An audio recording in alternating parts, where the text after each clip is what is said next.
लड़की को एक सुंदर जोड़ी जूतों की बहुत चाह थी। उसकी मां ने यह बात नोटिस की, लेकिन फिर भी उसे उसके पसंद के जूते नहीं दिलाए। ऐसा इसलिए था क्योंकि उसका बड़ा भाई गांव का इकलौता छात्र था जिसे विश्वविद्यालय में दाखिला मिला था।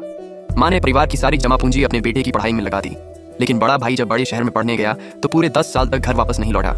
एक दिन लड़की ने संयोग से अपने भाई को टीवी पर देखा। तभी उसे पता चला कि उसका भाई एक बड़ी कंपनी का CEO बन चुका है। ये जानकर लड़की बहुत गुस्सा हो गई। वो सीधे अपने भाई की कंपनी पहुंच गई। भाई उसे देखकर बेहद खुश हुआ। जैसे ही वह उसे गले लगाने आगे बढ़ा, लड़की ने जोरदार थप्पड़ मार दिया। उसने ऊंची आवाज में पूछा कि उसने 10 साल तक घर वालों से कोई संपर्क क्यों नहीं किया। भाई कुछ भी समझा नहीं पाया। असल में वह उसी साल ग्रेजुएट हुआ था और एक अमीर बिजनेसमैन की बेटी उसकी काबिलियत से बहुत प्रभावित थी। उसने उसे अपनी कंपनी में नई तकनीक विकसित करने के लिए रख लिया। कंपनी के रहस्य लीक न हो, इसलिए उससे एक गोपनीयता समझौता कॉन्फिडेंशियलिटी एग्रीमेंट साइन करवाया गया, जिसके तहत उसे 10 साल तक किसी से भी संपर्क करने की अनुमति नहीं थी। कल ही वह समझौता समाप्त हुआ था। जब भाई के असिस्टेंट ने देखा कि लड़की उसे गलत समझ रही है तो उसने पूरी सच्चाई बता दी। उसने बताया कि CEO बनने के बाद भाई ने सबसे पहला निवेश अपने ही गांव के विकास में किया था। लेकिन यह सुनकर लड़की और भी नाराज हो गई, क्योंकि कुछ समय पहले उसी कंपनी के एक ठेकेदार ने उनके गांव आकर सभी ग्रामीणों से घर तोड़ने, डिमोलिशन का समझौता साइन करने को कहा था।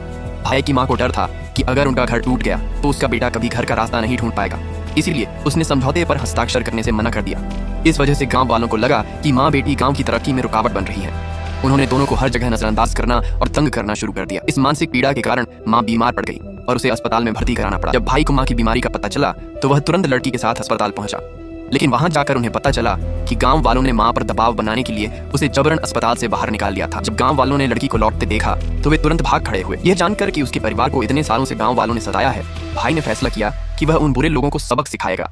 उसने जल्द ही उन ग्रामीणों को ढूंढ निकाला और उनसे अपने परिवार से माफी मांगने को कहा, लेकिन गांव वाले उसे पहचानते नहीं थे। वे घमंड से उसका मजाक उड़ाने लगे और बोले कि ठेकेदार उनका दोस्त है।